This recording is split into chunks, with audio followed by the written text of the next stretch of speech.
put in a comment before I start my presentation related to Steve Murdoch's presentation and Dennis Miletti's comments about it. The concept of the prospect of enhanced challenges and disaster impact as a result of the decline of capacity of communities to support their citizens in honorable and productive and remunerative jobs and the quality of life that comes with that in a community.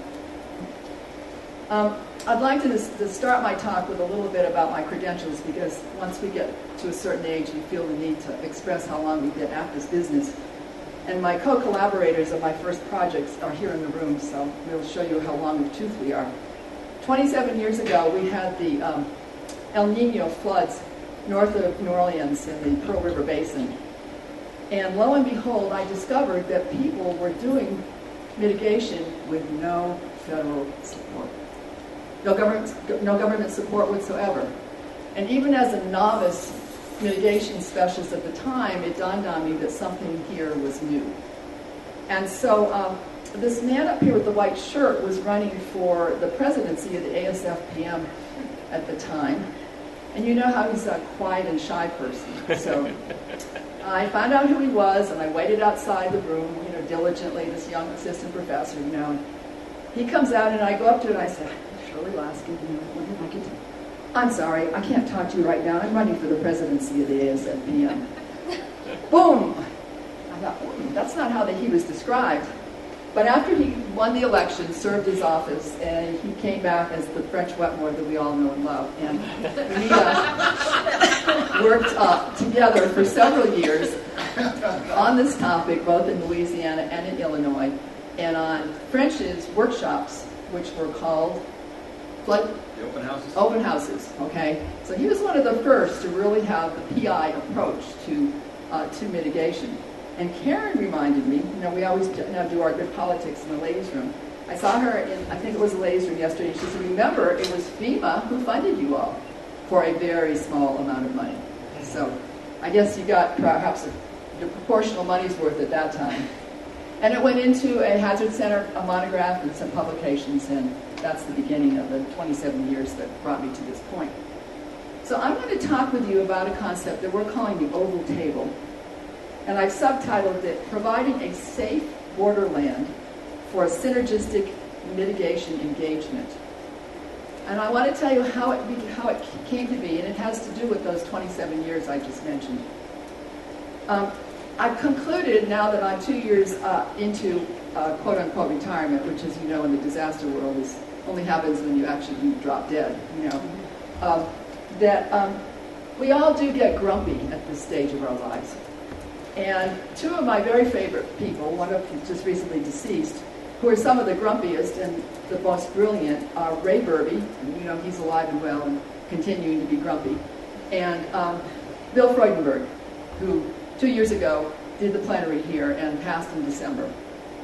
And both of them could not contain the fact that the world cannot, because Ray still cannot, the world does not listen to the good opinions, scientifically based, that these two people have.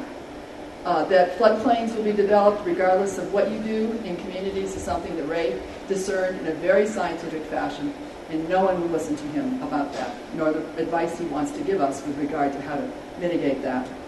And Bill Freudenberg worked with us on the Mississippi River Gulf outlet, Catastrophes in the Making, and could not stop saying that if we found ways to make it unprofitable for developers and growth machines to develop risky areas, you know what? They wouldn't develop them. So I found myself getting grumpy last year because the state of Louisiana really has not historically and currently, does not have a lot of affection for mitigation. I'm going to tell you I have to call it non-structural because we are in the world of the Corps, and so we're not equals among equals, and that's the vocabulary that we all use. So there's no love for non-structurals. And Garrett Graves, who came in from Washington, Margaret knows him well, to lead our post-Katrina Coastal Protection and Restoration Authority, non-structural, it doesn't work for him. So he had me on two levee panels, the Morganza to the Gulf and the Donaldsonville. And I told him that, I really couldn't believe that the state didn't want to deal with non-structurals. In fact, I yelled at him about it. Okay? And I threatened to resign from the committees. And then I knew that I had to stop this nonsense because obviously his ear flaps had closed and so had the people under him, and I wasn't going to get any traction. So last year, an architect whose name is Elizabeth English, who was basically drummed out of LSU because she had two good ideas, in my opinion, and they had to do with floating houses, which now even Nhma is willing to talk with her about in certain conditions. The houses have to currently be able to satisfy the NFIP requirements, but she's made a lot of progress on this concept that you might be able to have houses rise and go up and down depending upon the water. Because the Dutch do it. I'm not sure, you probably saw it, Miriam, when you were in the Netherlands on your Fulbright. And there were enough people whom I knew who were, I call them technically knowledgeable about non-structural in the town for her meeting, that Chris was able to find a Presbyterian church up the street. It's always good to have good religious friends in your circle of close friends. And the library had an oval table. Okay? Well, the young man who now co-chairs this committee with me decided he would coin the group the oval table. But with the symbolism that the Corps sits at one point of the oval, the state sits at the other point, because we're not all equals among equals, you see. And so that title has taken, and the group has started to gain momentum and itself have some legs. Now, the concept as we are organizing it has to do with the work that Chris has just completed for her dissertation. And I recommend you to read her dissertation, and it might not even put you to sleep, okay, as most dissertations do. Bill's nodding, readable, huh? Yes. Because the dissertation is about us. She does participatory action research, which usually means that you focus on engaging communities. But she reversed the question, what happens to us when we engage with communities? Now, we expected that Rosina and Grand Bayou was going to be the focus of her dissertation, but instead, Rosina and Grand Bayou become the crossover group who come to the Hazard Center conferences and have been the medium by which we have grown in terms of appreciating communities. So Chris's theory is that in a borderland, you need to have people see that they are safe in being able to articulate. And this is what happened with Cindy this morning and Roy, because I asked Cindy if she might comment on the things we talked about at lunchtime, and then I thought, oh my God, is this safe for Cindy to do so, given that Roy had stepped out of the room, because it's Roy's program. But we worked it through, and we sort of did the safety elements, of it. So sitting on this committee, this oval table right now, are two federal agencies. You all might know Kevin Levitro. He's the chief economist for the New Orleans Corps, but he also is a CFM.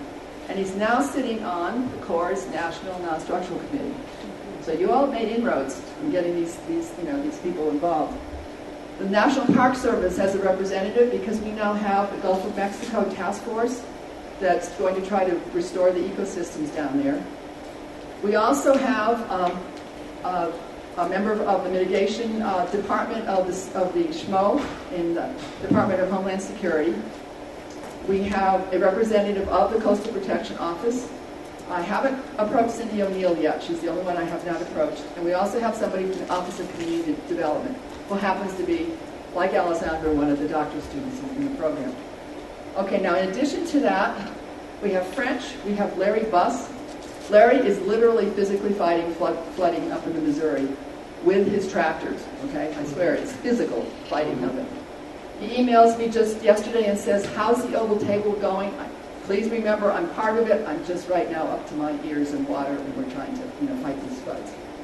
For those of you who don't know Larry, he was the chair of the Corps' Non-Structural National Committee, and he also currently chairs the ASFPM's Floodproofing Committee, okay?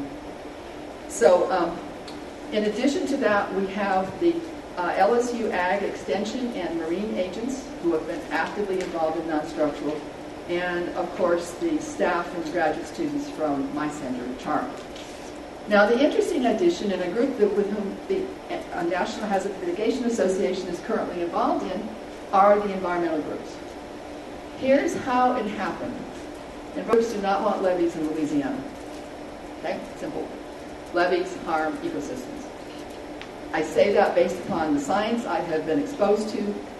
Some people might argue that you can have levees that are leaky levees and it's okay, but show me a leaky levee that really works in terms of ecosystem, and then I've changed my professional opinion.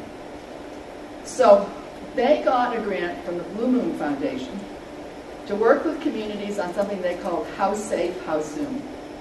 Certainly sounds like what we do, doesn't it? But they didn't know how to make the community safe. They took money and gave us 2 graduate assistants in charge. And those graduate assistants came to us, met with us, were in our meetings, and took the information over to the environmental groups. Environmental Defense Fund, National Wildlife Federation, Audubon, okay? Sierra Club sometimes, they're in and out of this conversation. When the communities had more questions, what did they do? The graduate students came back over, made appointments with all of us, asked the questions, got the information, went back and forth. Now, you might anticipate that we'd have 2 graduates of our program who are fully informed about non-structural and about mitigation as a result of their role, but now we have incredibly knowledgeable environmental groups who know what we know about non-structural. I've even said and meant it completely that they write pieces that are better than what I could write. What reasons? They have marketing people, PR people, I don't care what the reasons are, it's there, okay? And I understand that what they're now doing is they've engaged you all to continue this conversation and to have a white paper for national uses, okay? So they're at the table. So one of the young man who is part of this group, the National Wildlife Federation, who is a resident of Nhma, as Chris and Dick are, is the co-chair of this group. Now, the benefit of that is that he's young. A third of this group are very young. Let me make Alessandra be part of that. She's borderline now. She's getting old because of how much she works. But then there's a third who are middle career, and then there's the rest of us who are not young. Okay. But as you have all been saying, we have to do this. We've got to get younger people involved. We just can't keep on thinking that somehow magically they're going to pop up one day and be all knowledgeable, about this process. Now, before today, my goal was, our goal, nothing but my doing here, was to have, to agree upon having a solicitation for 5 mitigation projects, or 5 projects to reduce risk in 5 different communities in Louisiana. It doesn't have to be coastal, in Louisiana. And that we would agree, it's like a blood pact here, we would agree that if this happens, we will not leave these 5 communities for 5 years. Sounds like the program, doesn't it, Cindy? There's something about 5 years that's sort of magical, And that we would also have a declaration of principles of the interaction that we would have with these communities. This declaration of principles has, again, a concept that's been worked through with Chris and Dick, and Rosina has been very key to it. We sort of start with a draft, and then after the draft, we would end up then working with the communities to refine it. So the idea would be to engage Louisiana communities further from where they are in non-structural. But we're challenged by 2 different things. One I'm excited about, and that is that all this group has all these agency silos. And we're asking them to come to the table and drop some of that silo. I mean, obviously they have resources, they have knowledge, they have responsibilities, but to work as a team, and I'm envisioning that we would break up so many individuals per community. But the other challenge is we can't sell non-structurals for the benefit they are if we don't know what that benefit is. And to repeat Dennis's statements, we need science on benefits, both the monetary but also the other kinds of benefits that can come to pass. Thank you very much.